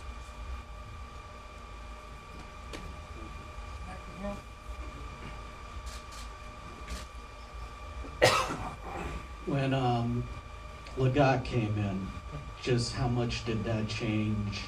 How much had you worked with him leading up to this bowl game? And I mean, that first pass looked like a bullet that he'd been throwing for 3-4 years in a regular connection. Well, yeah, I've been here with Coop, since he's I've been here with Coop since he first got here, and he's a fun spirit to be around, and but I mean, on the sideline, once I found out that Logan went down, I went over and grabbed Coop, and I just told him, like it's just time to step up, and then. I told all the wide receivers we got to help, Coop, just build Coop's confidence, to give him that confidence to be able to play good. And honestly, he didn't even need it, he was ready to go. So, and that just showed, and it showed the future that he's gonna have here as a Utah State Aggie. So I'm definitely proud of him. Nick, you're looking a little emotional. Obviously, last game of your career, and you have career highs in TFLs and sacks. Just kind of put this moment into words a little bit. Just extremely blessed. Obviously, there have been a few times I've been choked up, just taking in the moment. I remember when Cooper went in, he threw a touchdown. I finally got to go see him, and I got choked up there too. Just super proud of this team, and it does not surprise me that Cooper played as well as he did. I've seen the work he puts in on and off the field, and there are a lot of guys on our team that are just waiting for their opportunity, and it doesn't surprise me a bit that he was able to go out there and ball out. Super happy for him. Just choked up, especially because I started my career as a walk-on. I walked on twice, actually. Earned scholarship at Utah, came up here, had walked on, earned scholarship again. So kind of that underdog mentality. So I know how Cooper's family feels. and how they're probably in tears when he was able to go in and play well. Nick, I mean, Oregon State's offensive line had only given up 10 sacks this year. You had 3 yourself. How gratifying is it to go out there and perform as well as you did personally and as collectively as you guys did against a really, really good offensive line? Yeah, usually when the defensive line is getting sacks, it means the back end, the linebackers are doing a great job getting the quarterback off his first look. And we've got a relentless, aggressive defensive front. And we as a defense were able to capitalize on those opportunities. And it was 100% a team effort. I'm just super proud of the defense. I'm kind of glad we fumbled at the end, so we got to go out there. It's such an Aggie thing to do, right? You're alone. Hey, that means the defense got to go out there one more time, right? But for some reason, we like to make it exciting, right? It's good TV. There you go, ABC. So it's a fun day. You are 2-0 this year against Pac-12 teams.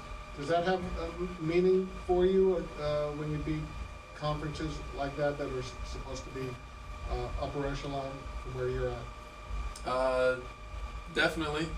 Especially, I came from Pac-12 team at University of Utah, and knowing that San Diego State had beat Utah and Oregon State had beat Utah, I kind of had a little extra motivation, right?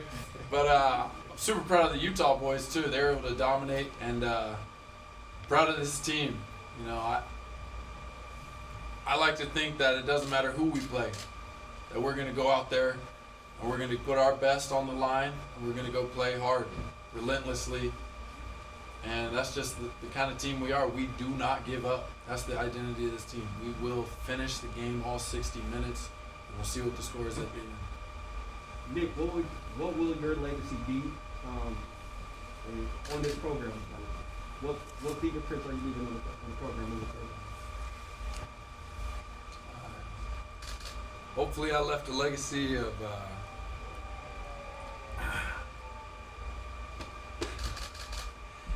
that won't be forgotten. I just love my teammates, love our coaches. I love this man right here. God puts us in the right place at the right time. I had the decision whether to come back or not. And when we talked, I remember telling Coach, if I come back, I'm not coming back for anything less than a championship. And he might have thought I was crazy. I don't know, but he believed in us. I believe in all of my teammates. They bought in. We all bought into this man's philosophy. We trusted him. And I just don't know if everybody knows how special of a coach we do have here. And there's a lot of stuff going around right now, and this is the real man, right? This is the guy we know. Don't let all the noise distract you from who the real what his real character is. I just love him. I can answer that question for him. You asked what his legacy will be. He's the glue. He's the glue. He did have a choice to leave.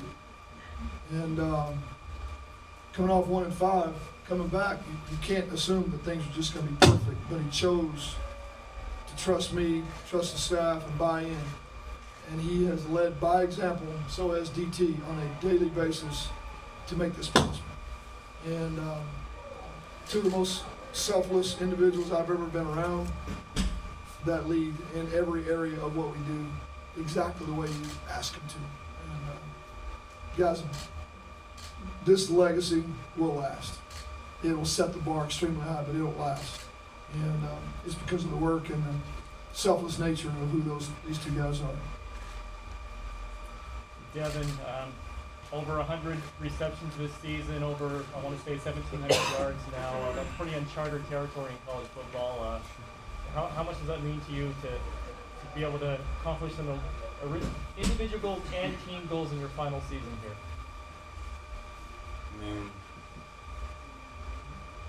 I mean, it's everything, you know. This whole season has been a dream for me, honestly. You know, just the way that everything's unfolded, and just looking back at where we were a year ago, you know. And right now, I was back at home. I was sitting on my back porch with my daughter here and my son, and now I'm sitting up here on this podium with my daughter. So it means everything to me, you know, and it all started with him, you know, Coach A. And I remember the conversation me and him had while I was sitting on my back porch, and I remember I told him, I was like, I'm all in, you know, like this was exactly where I wanted to be, like.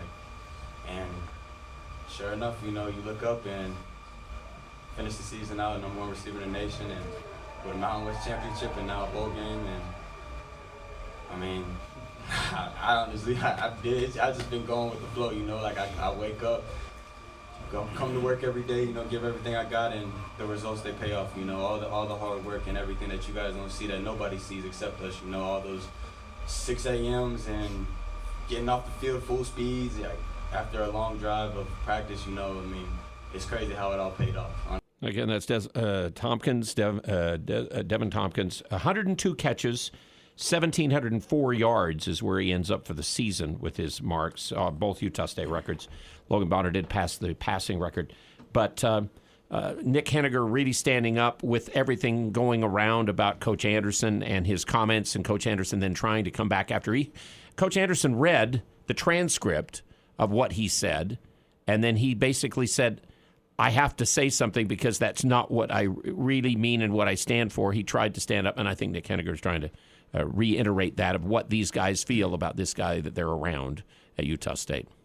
They have a lot of respect for him as not just as a coach and how he does X's and O's and how he runs a practice, but how he is as a human being and how he cares for his team and their families and trying to do the right thing. He had a player on his team when he was in Arkansas get accused, got dismissed, sent him home. Turns out it was the person who did the accusation recanted that and said, no, actually it really didn't happen. And this young man's life was destroyed. Not to say that's an excuse, but he had a situation where he had a player get wrongly, falsely accused. And so he made it clear, like, if there's an assault that happens, I have no patience for that. And I'm not going to protect you. You don't guys do or that whatever, stuff. yes. But he also personally is known that sometimes things get said that aren't all the way accurate, and so he wanted to make sure his players knew that there should be a course of action for that, and you have somebody who's going to listen to you. And he had some other comments that went along with that. You can read them at CashValleyDaily.com. And Ryan, the number I told you earlier in this year when I talked to the coach one day, I said, Coach, your #1 recruit was Devin Tompkins because, again, he was gone, and you can tell that he and the coach had a conversation. Nick Henniger had to have ankle surgery in the offseason to even come back and play. He physically, I don't know if would have been able to play. And, again, here's a guy who's gone through all of these. He's already got 2 degrees, including an MBA degree. He's taking drone stuff this year just to keep playing football because he wanted to play. So he did the ankle surgery, got married during the offseason, did all these things, and came back. There's your 2 leaders right there for this Aggie football team, really. Yeah, I mean, you know, just to talk on Coach A for a minute, you know, when I was getting recruited, Tom McMahon was the local recruiting specialist for Utah State. You know, he's been in the NFL for a long time now and was just that type of coach. He was the guy that single-handedly got me to Utah State. He believed that much in me. Yep. I believed that much in him. He actually cared about me. I mean, the time he spent during that recruiting process over the course of a couple years, you know, he was the first guy I called. I didn't call Dennehy and tell him I was going to come to Utah State. I called Tom McMahon. And so recognizing the relationship that we had, you know, if the guys feel the same way about Coach A, which it's obvious that they do, you know, he is the catalyst for this success. He unleashed these guys. He gave them a platform, gave them a mindset that allowed them to succeed. They're the ones that are on the field at the end of the day, but it's the countless hours in the weight room and at practice and the attitude that goes on all behind the scenes that is dictated by the coach and the trust they have in him. That they'll come back on a 1-5 season when you're a super senior and you're going to come back and play after a surgery and you just got married and you're already graduated. Like, you trust this guy. You love this guy to come back and do that. And really, so also the coach, he hired the right people to stimulate these players in their positions or in their rooms. The combination seems to be there. I think there were really only about, what was it in the end? One time I think I added up 4 players that could have, 4 that really did leave that could have come back or something out of the last year. I think it was only 3 or 4. I think it was really a very low number eventually, because once they caught a wind of what was going on here, hey, I want to keep playing football. And again, when you finish, if you're at the end of the career and it was 1-5 and it was a dismal deal, you think a lot of guys would want to walk away from that and not have, go back to do it. But these guys wanted to do it one more time the right way, is what ended up happening. Look, Nevada just lost their coach. He ended up going to Colorado State. Mm-hmm. They have since lost, oh my gosh, I need to find the total number, but a lot of players have transferred and left their program. Gone right into the portal. Right, and left. Like, we're not coming back. Not even waiting to see who the next guy was going to be. The guy who's an assistant, at Oregon? Yeah. I think it was. So what Coach Anderson did, before he even had a staff together, just to be able to sit down with a lot of these players and convince them to give him a chance. Phenomenal work that he's done, and it continued all year long. And part of it was, this coaching staff, some of these guys were young and unproven. They had to kind of learn a little bit too. But it's storybook. I mean, how this thing came together, overcame the odds from last year, what people thought or expected of them coming into this season. It's fantastic. And was he smart, too, to hire Chucky Keaton, Al Lapawahu, and DJ Tealavea, who had success at Utah State, who knew what this place was about when it was good, and they're a part of the staff, because that then cements a lot of that together, too. A new coach could have come in from Arkansas State and brought his entire staff for whatever reason and not even looked at some of these kind of people like that. That was really sharp move by Coach Anderson. Still have Coach Anderson, a few more questions for him. We'll take a break, and we're on a post-game Aggie call after the 24-13 win in the bowl game. Again, it's KVNU Game Day continuing. Alpine Home Medical brought you some of those players' comments tonight, and they are set apart with their superior level of service they provide for their customers with their CPAP supplies, lift chairs, oxygen supplies, and more. Alpine Home Medical. And also post-game, we're brought to you by Advanced Heating and Air Conditioning. 752-7272. Game Day continues in just a moment. Experts tell us that the 3 areas of balance for proper health are exercise, nutrition, and sleep. This is Ryan, owner of My Mattress, and while My Mattress Store can't really help with exercise and nutrition, we can help with better sleep. If a person started today to live a balanced life in health, exercise, and sleep, 3 things might happen. 1, we might throw away the bag of peanut M&Ms that we have stashed. 2, we might get up off the couch and exercise. And 3, we'd come buy a new mattress here at My Mattress. The holidays bring family, friends, and parties and more. How important is it to you to know that your house is sparkling clean this holiday season? Trust ChemDry of Northern Utah's hot carbonating extraction process to ensure your home is the cleanest, healthiest environment for your family gatherings this season. From carpets to hardwood floors to furniture and even granite countertops for baking. This is Darryl with ChemDry of Northern Utah. Holiday gift certificates are now available, and mention this ad for a free ChemDry world famous spot cleaner. ChemDry of Northern Utah. ChemDry of Northern Utah. 435-752-6100. This is Dave Simmons for Les Olson Company. Your team's in the locker room ready to get out there and play to win, but you see a player you don't recognize. They're wearing your jersey and even know your coach's name. But who are they? Would you let this stranger look at your team's playbook? That's exactly how phishing attacks work. In 2020, the number of phishing attacks against businesses doubled compared to the previous year. Don't take risks. Take action with the Les Olson Security Suite. Get your free network assessment at lesolson.com.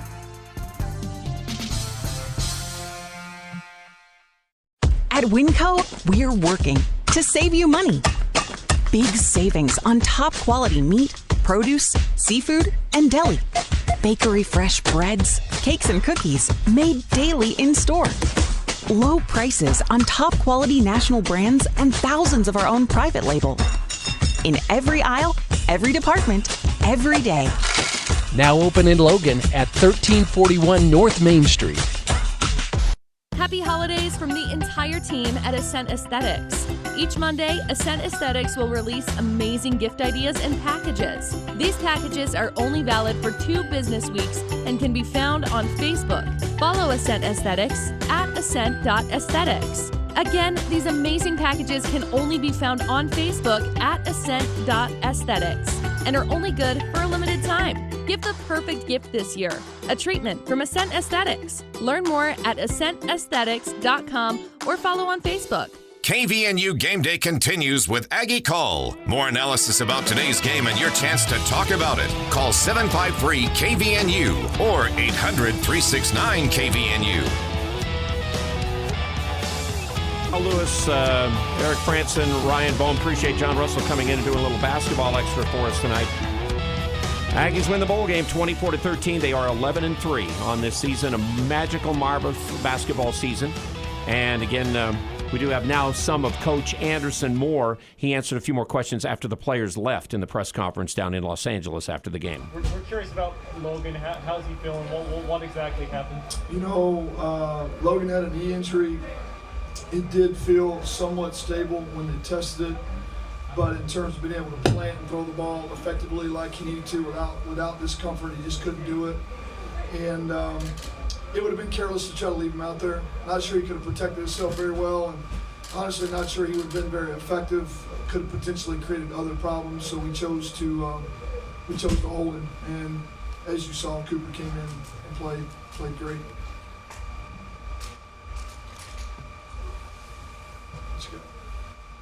Coach, what have the past couple weeks been like kind of getting him up to speed, because your backup got injured the regular season finale and sounded like he's taken most of the snaps at second team since then? Yeah, since so Peasley went down in the New Mexico game and was clear to us he probably would not play again this particular season. Coop has gotten very limited reps all season with the exception of drill work and routes, but in terms of team reps, they've been very few and far between. But I thought he did a good job. He's got an extremely high football IQ. You could tell the very first touchdown pass of his career was a checked play by him at the line of scrimmage based off the look that he saw. Tells you kind of all you need to know about him. He goes out the very first play, he gets a loaded box, he checks to the right play that we talk about in the meeting room all the time, that Coach Tuck explains and shows him the looks, but that is probably the first time he's ever physically checked to that particular play, and he came at the most critical time for us. We don't really have the luxury of digging ourselves a hole. So I think it kind of tells you everything about his character and how his preparation has looked, and made the most of his opportunity. What about the double pass? The double pass was in for the game regardless of who was out there, and I tell Logan Bonner it's probably a good thing he got hurt because he would have only got about a first down. And Coop's a little bit faster than he is, and so he actually turned it into an explosive play. Nothing really changed with the system today when he went in. We stayed true to form. We stayed with the plan and just put him in a position where hopefully guys could take the heavy lifting off of him.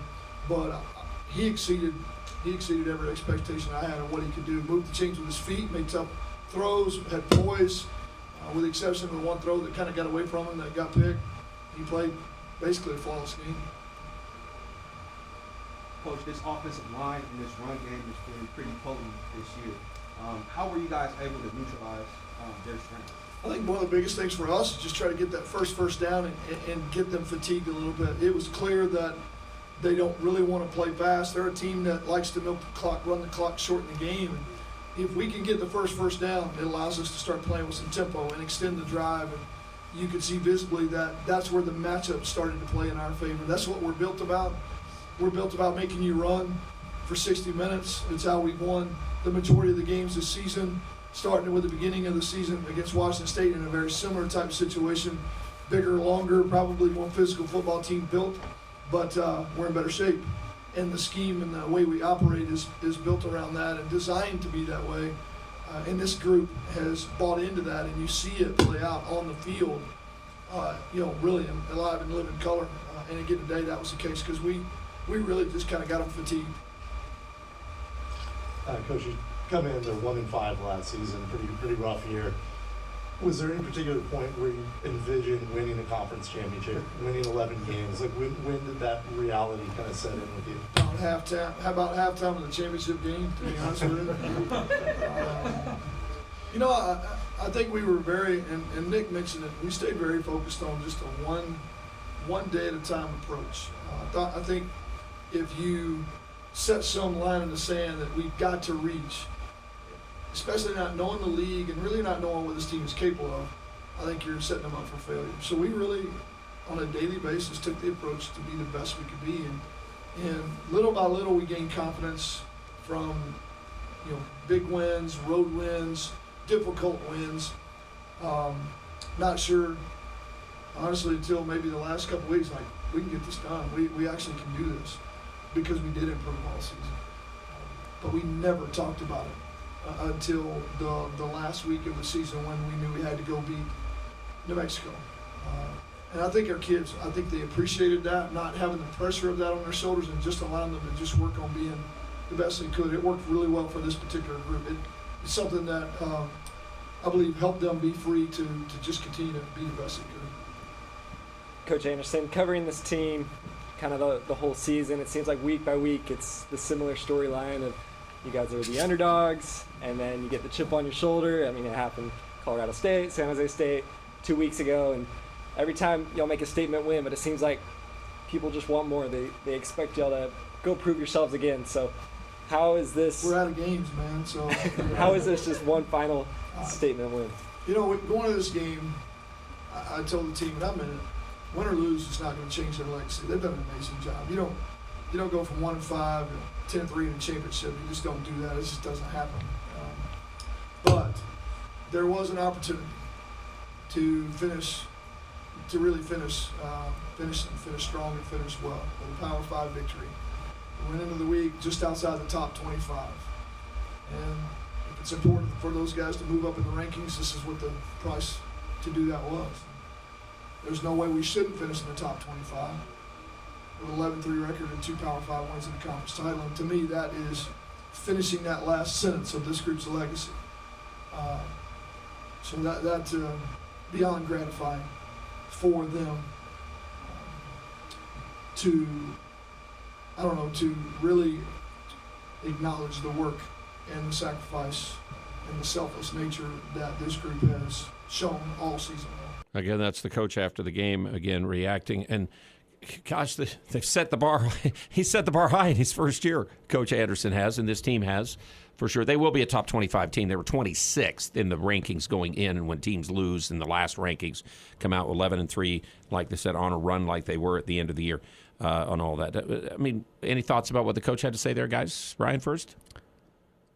I mean, we've kind of touched on all these pieces, but just this team needs to be recognized for what they've done, and they did. We talked about it on multiple shows early on in the year that they really wouldn't talk about the next game, and they wouldn't talk about championship, and they wouldn't talk about any of these things. It was just, we're going to go play San Jose State, and then we're going to go play this, and then we're going to go play that. We're going to be 1-0. They're going to be 1-0 this week, and they kept that focus. And even when they, Boise came in and beat us, and BYU beat us, it was still, you know what, we're going to go get one win, and we're going to do that. And then what a run. And then, Wyoming comes in, and we just lay an egg, and it's like, oh, geez, has this all been for naught? And then we come out and run the table the rest of the way. So there was definitely they stayed true to that mentality. That's not just talk. They actually lived it. And, it's funny that he says he really didn't think about it until the second half of, this game. The second half of to win the championship last week. Yeah, it was halftime maybe last week when his teams played pretty well against San Diego State. Okay, we maybe can win this. Yeah. That's good stuff. Eric? I think one of the things that stands out to me, too, just piggybacking off of that, I mean, we've seen Aggie teams, when we've gone to practices, Al, when last thing they do when they break the huddle, they say, Mountain West champs, things like that. And I get it. That's the goal, and there's a lot of teams that set these goals like that, and that's what you want to shoot for. But this coaching staff, they didn't know what they had. They didn't know what the conference was going to even be like. So they didn't try to set unrealized expectations that were just going to damage the team mentally. And just the way they were able to manage that week to week, and let's just stay focused on doing the best that we can with what's in front of us today. I think that speaks volumes to just the mental aspect of the game more than the physical aspect of the game. And look, these are talented players. These are physical guys that we've had these guys in the past. This team last year only won one game, but they were a good team. They just weren't mentally bought in. There were a lot of other things going against them. And coaching COVID staff bothered everybody, and then they didn't take it. Right, it didn't accept everybody the right way. It derailed them, yeah. and they just couldn't get back and really get going. And this coaching staff got them to build their own confidence and believe in themselves and believe in each other, and we see the result today. I mean, it's amazing stuff. You said somebody wanted to know about records. Yes, we did have on the text line 9315 asked what new records were made today in the football game or broken. What? Okay, the Aggies won 8 games away from Logan this year. That's never lost a game away from Logan. It's amazing to think that. That's one record that I don't know if we'll ever see again. The record for passing yards for a team was already passed until today, and so they added to it between Bonner and Lagat, and Derek Wright gets credit for a 34-yard pass in this game, 273 yards. So they add to that. They go over 4,000 yards this season in the 13, or what is it now, 11 and 14 games. The touchdown pass record is there for Bonner. Bonner also now sets the record for passing yards individually besides the team overall records go that direction. And Devin Tompkins, again, most receptions and most yards in a season, too. Those are records. Those are the ones that I had that I knew going into the game or had a chance to be beaten today. So, and there may be others. I mean, like I said, the 11-3, the way they got to 11-3, ties the school record for the most wins. So now 12's got to be the one they're looking for next. I'm not sure what the record is for tackles for loss, but this team's certainly got to be. Yeah, I don't know if that's up even there pretty listed high. in the book. I don't know if they have that. I don't know if that's even listed in the book. But they got some more today. Let's see how many ended up with the tackles for a loss as a team. They ended up with 6 against a team that had given up, 40 during the season, I think, in all their games. They were second in the country behind Michigan. Only 10 sacks. Mm-hmm. They'd only given up 10. And Nick had 3 alone. And we had 4 as a team today. 4 as a team. Because Hale Motuapawaka got one as well. So we're going to do final stats one more time. But again, Oregon State had fewer turnovers than the Aggies. They were 5-0 this year when that happened, and we had one fewer than they did. They had one less than us, but boy, the one at the end cinched it all with Hunter Reynolds making that interception. And so, again, they had a rusher that you said was averaging 6 yards a carry, and were able to keep that down a little bit in the final average, 4.3 for Baylor, as he got just 78 yards, and he was a 1,000-yard rusher this year. And Tyler, again, with 170 yards, or 120, he gets close to 900 for the season, I think. He had 124 in his entire career at Oregon State. Yeah. So 120 tonight. Yeah, he showed. That's fun.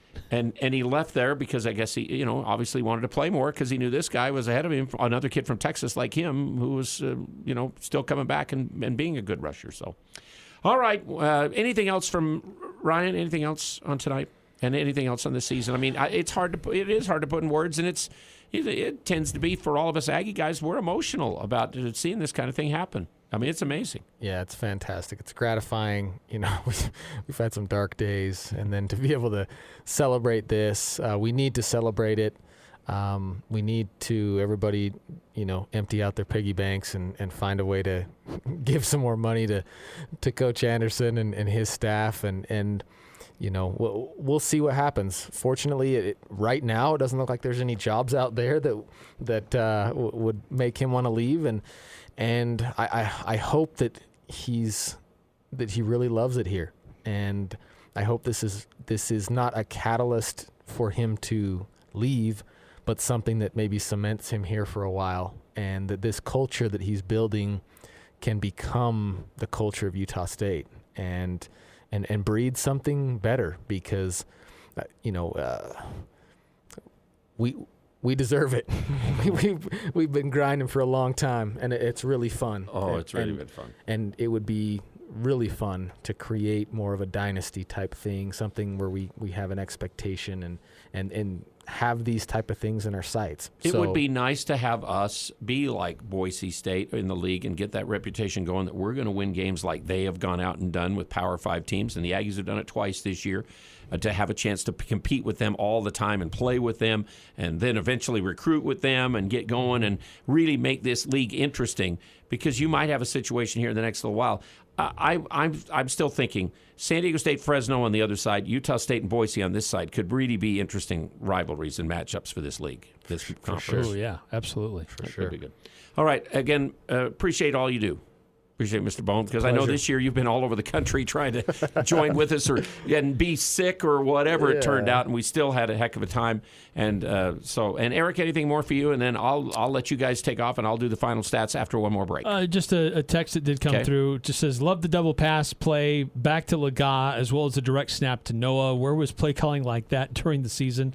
We saw a few trick plays here and there, but definitely they opened everything up today. Best drive of the year. That's the drive of the season. Absolutely. That drive where we go down and go up 24-10 in that one. So, and that really put the game away. Okay. Anything else then? No, what an awesome year. What an awesome season. And again, to be able to do this with you guys, I'm just it's amazing that I get to even hang out and be in the same room and learn from you guys and be a part of it, and to get the feedback too from the fans who follow this and are diehards. It's fun to be a part of it, and what an incredible season it's been for Utah State football. It has been that, and a ditto back to you guys. And again, I watched Ryan from afar and did his games when he played for the Aggies, and again, I know how much it meant to him to be a winner and to win football games. And again, had a terrific high school career, and appreciate again now what he's doing as a dad with, gosh, your kids, it sounds like are world class in lacrosse. It's a lot of fun. It's fun to be on the other side of it. Wow. Okay, thank you very much, Eric and Ryan, and we appreciate the callers and all. And we'll come back and do final stats and do one more break on our Aggie Call postgame again here. KVNU Game Day continues. Cold weather is here. Let the gold medal winner in the Best of Northern Utah's fireplace category help you update your home with Napoleon's full line of gas or wood-burning products. Building a new home? Let the professionals at Advanced Fireplace and Stove design and install your fireplace. From traditional to modern, Napoleon has something for every design and every budget. Install a product that will allow your family to make memories for years to come. Stop by at their showroom or visit them at advancedfireplaceandstove.com. This is James Stevens with White Pine Funeral Services. We often hear people say, I wish I could use White Pine, but I've already paid for arrangements elsewhere. Know that if you've already pre-planned with a different funeral home, you can still call White Pine. If you are being told you'll lose up to 25% of your money, White Pine will provide a discount equal to any fee for switching. If you have any questions, please stop by for a visit or give us a call. We would love to meet you and explain in more detail. White Pine Funeral Services, here when you need us most. Hi, this is Ashley with LSS Insurance. Open enrollment for individual health insurance is November 1st through January 15th. Coverage through the marketplace is still available, with more tax credits making it even more affordable. We'll help you navigate the marketplace, understand your plan options, and complete enrollment and save big. Trying it on your own can be frustrating. Let us help. Call 752-9493. There's no cost to work with us. Having a local agent makes all the difference. Call 752-9493. Do you need a gift idea for someone special or yourself? How does $100 of free Botox sound? Cache Valley and Doctrine and Family Medicine is certified in cosmetic Botox procedures. They're offering $100 of free Botox when you purchase a $500 gift card for cosmetic Botox. Cache Valley and Doctrine and Family Medicine provides comfortable in-office services. They'll also come to your home for up to 5 people. Purchase your gift card at 2150 North Main, Suite 10 in North Logan. Call to schedule your Botox appointment today.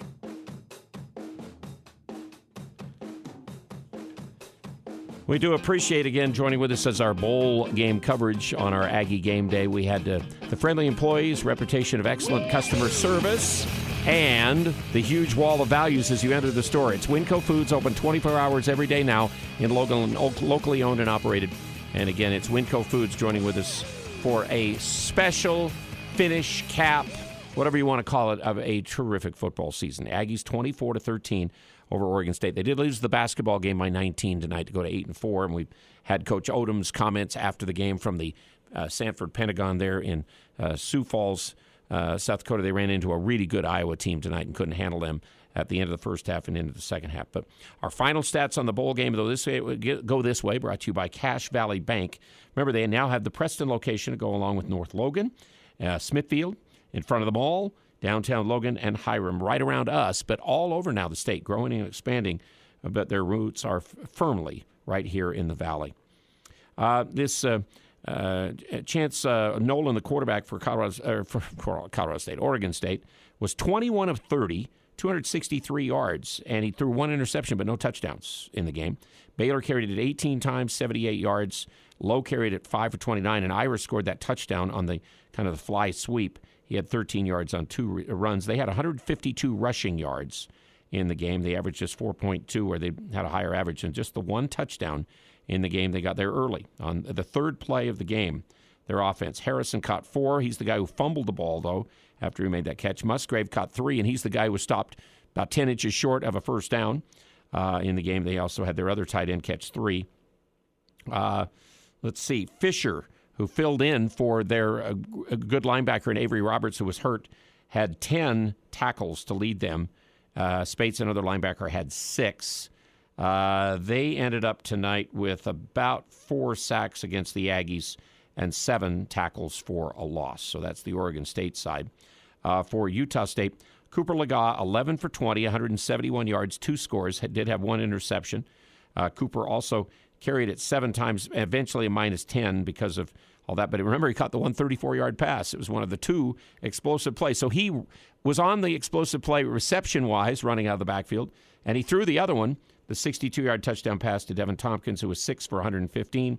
Bowling, big catch there on that third down on that last drive to keep the ball away from him for a while. 4 catches, 51 yards. He did have a touchdown again. So we had, in the end of the year, Wright had 11 touchdowns, and Bowling and Tompkins both have 10. We were the only team in the country, I think, who had 3 receivers with 9, and they added to that. Wright had 3 for 33. Terrell caught 2 for 25. That was a big catch he had. Noah caught 1 for 11. That was a big play. And then McGriff caught 1 for 4 yards in the game. So those are the receptions. And Tyler, against his old team, 120 yards, averaged 4.6 on his 26 carries, had a touchdown. Noah had 6 for 22. And Scarver had 1 for -10. We had Rice with 9 tackles. Gilliam had 7. Henniger had 7 with 5 solos, 3 sacks, and 5 tackles for a loss just himself. Plus, he forced the fumble in the game. And then we had Lampkin, who also had 6 tackles. Carter had 7. Carter was in on that play where they stopped him about just short of that first down towards the end of the game, and an interception for Hunter Reynolds in the game as well. So those are the final stats for Cache Valley Bank on this game. So as a team, Oregon State actually had 415 yards, and the Aggies had 383. And in the end, Oregon State had it for 30.5 minutes. The Aggies had it for 29.5 minutes. But the Aggies had more first downs and passed for 273 to their 263, and ran for 110. Oregon State had 152. But they had 13 penalties, 91 yards, as we talked about earlier. Aggies just 5 penalties for 46 yards. So that will do our coverage tonight of the Aggies. We got started at 3:30, and we're done right before 11. How about that? So I guess we appreciate you joining with us all throughout the year. We'll be back with basketball on Tuesday night when they play Portland State at home, trying to get one more 9th victory. Again, this has been a really good preseason schedule the Aggie basketball team has been through. They were about 35, I think, in the net rankings going into tonight. A loss to Iowa, who's right around the same, shouldn't hurt them too much. So they've got a chance to continue to really build the resume with a really good conference with Colorado State and with Fresno State and with Wyoming having the kind of year they're having. There's some teams that can really be good in this league coming up, and they'll play one more game against Portland State Tuesday night. Then they'll turn around, start conference play the next Tuesday, right after Christmas. So we're going to still be busy during the holidays with our game day. Before and after every Aggie football, basketball game, we're here to preview it. Jalen Moore will join me again Tuesday night. Appreciate John Russell. Appreciate Eric. Appreciate Craig. Appreciate Eric, Ryan Bohm. Appreciate the sponsors, of course, as well. So that will finish our coverage of Utah State football for the year and the best season the Aggies have ever had. 11-3, winning a title and winning the first ever Jimmy Kimmel L.A. Bowl presented by Stiefel. The Aggies are a 24-13 winner tonight. So We have enjoyed it, and I know you have too. Coming up next, ABC News at the top of the hour on KVNU on this Saturday night. And we'll see you Monday with the morning.